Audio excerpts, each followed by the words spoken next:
say we're in a capital fight. Yep. We have shielded players on the fringes, and let's say for instance we're defending, so we're in the mud, 20 minutes early.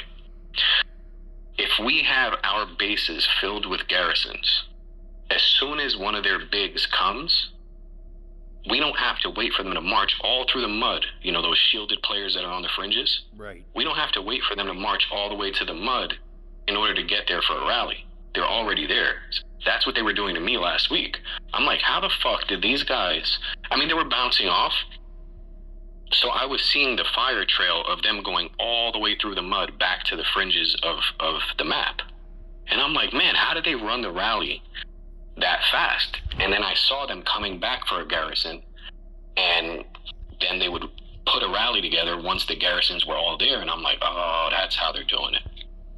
Yeah, because I didn't see any contrails this time. It's launched now, but it's just going. Yeah, that's the point. The point is to cut the commute time. So in this case, it's not a huge time saver because we're all together, right? Right. But in a case where we want to trap someone and we don't want them to know that we have 4 people that we're about to send at them, right? Let's say there's a strong enemy, right, and you port somewhere close. There's 3 or 4 shielded players far out, so they don't know that you have that support. They're far out, but they're in your garrison already, ready to strike. That's the benefit of it. I see. Okay, that makes sense. So that's what I was. Yeah, in capital, it's super beneficial. Like, it's a huge benefit. Enemy buster, it can be in a sense where you set up a trap base, right? So let's say we tell Kate, don't shield during enemy buster. Right.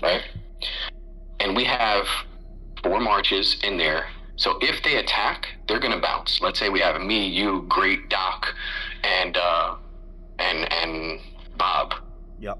All with marches in there, and we're all online. If they attack Kate, they're gonna bounce.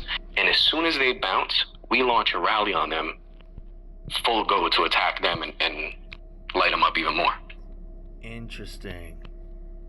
Okay, so this basically, what we can do is like assign, or people can figure out on their own, like create a little warband party, and this can be practiced with like the timing and all of that for themselves. Right. This is... Right. So it'll be a message in Alliance chat, right, that says, hey, I need 4 strong garrisons. Yep. Once you get those 4 strong garrisons and everybody is in there, and I'm in the capital fighting, and let's say I want to hit a dog dare or somebody that I have no chance against by myself. Right. And once those 4 garrisons are in there, now I'm going to put get ready for rally in the chat. And then as soon as I put that rally, they have to be quick in joining with that main squad that's in there. Because now what happens is if they don't do it quickly or someone else joins that rally, that's where it can get fucked up. So you have to pay attention and kick the people. If you're launching the rally, you have to pay attention and kick anyone who joins that's not already in your garrison. Right, yeah, because the longer that rally goes on, before it'll give the other guy the warning that it's coming. Right, for him to pour it out. Yep.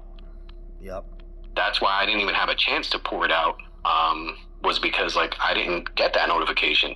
It was just full send, and I was right next to the base that was running the rally, so it was interesting. I said I learned a lot from that capital fight this week. Right. Okay. Well, we've learned too. Yeah, that's good. That's awesome. Well, I mean, it sucks that it happened to you, but this could. No, I don't care. I mean, that was fun. I'll be honest with you. Two of the rallies, they were using weak marches, so all 4 of them left on fire. Right. So it was giving me free kills at the same time. So you have to understand the power of the enemy that you're attacking. Right. Yep. Like when I do capital, I keep my first march on my wall. Yep. I fight with my second march I put my third and fourth, so I ash players in my second march. I put my third and my fourth marches in one of the cannons or the capital. And I pay attention to who's coming for me at all times, because every time I saw shockwave or iron bars coming at me, I would quickly hit my base button and take my defense off the wall. Right. Because I know that those players are not going to bounce. They're going to wreck my whole march. Correct. So I take my defense off the wall and I teleport out. Mm-hmm. So even if they get a hit on me, I'm losing what? Between 300 and 450 players? Right. If I have no defense up and they hit my base, that's fine. I'm cool with that. I could pour it out, pour it back in, and do it again. And that's the way I run in the capital. And in Desert Storm, same concept. My strongest march stays on my wall. Right. Well, I think that's a bit of a strategy that suits you specifically. Most of us, we're only you have to have. Right. Yeah, you'd have For to. you guys, I wouldn't leave anyone on the wall. Like, up until I hit, 20 plus million, I didn't keep anyone on the wall. Fair enough. When I was fighting, I would only put them on the wall if I was certain that I would win. So, like, I didn't keep them there. I would leave it off and turn it on if I was certain. Now I do the opposite. I leave it on and I turn it off when I'm certain I'll lose. Because the odds are that there's more players out there that I can beat than not. So that's why I do it that way. That makes sense. Yep. Right on. Well, that's good to know. But, yeah, all those little tactics and all that, like, that's all stuff that I either picked up from watching, players and paying attention to what they're doing, looking at the battle reports, like, are they attacking me with their main march? Every time I get hit, I go into a battle report on the fly and see how strong they were when they hit me. Because let's say Iron Bars, for instance, his third march, I was able to beat his third march.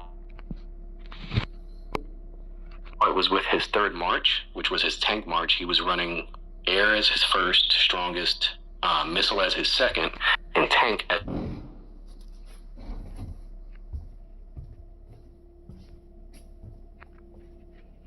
one.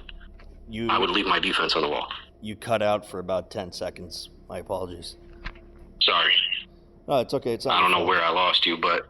Yeah, something about... Yeah, but every time I get hit, okay. I quickly... Yeah, he was running tank as his third march. So as soon as I got hit by him, I clicked quickly on the battle report and I saw it was a tank march with like 21 million power. I knew I could beat him, so I enabled my defense. So you you just got to be quick with the battle reports. Yeah, so you allowed him to have one hit, quickly checked it, saw what you were up against, and then threw it up, and then you're able to repel. Exactly. Okay, not bad. Exactly. Yeah, that's something I do all the time, especially in Desert Storm. Because Desert Storm, you don't have the opportunity to scout the player to see how strong they are. In Enemy Buster and in Capital, you already know what their marches are. Right. Just from the arena. True. So, for those, you know what you're up against. In Desert Storm, you're going in blind. So in Desert Storm, when I start off, I keep my defense off the wall until I scout them or until they send a march at me. They get that one hit, I look at the battle report, and now I make a decision, do I enable or disable my wall? Okay, that's pretty good. I have to go, I got classes starting. All right, I'll talk to you later. All right, sir. Have a good day. You too, buddy. Bye. Bye.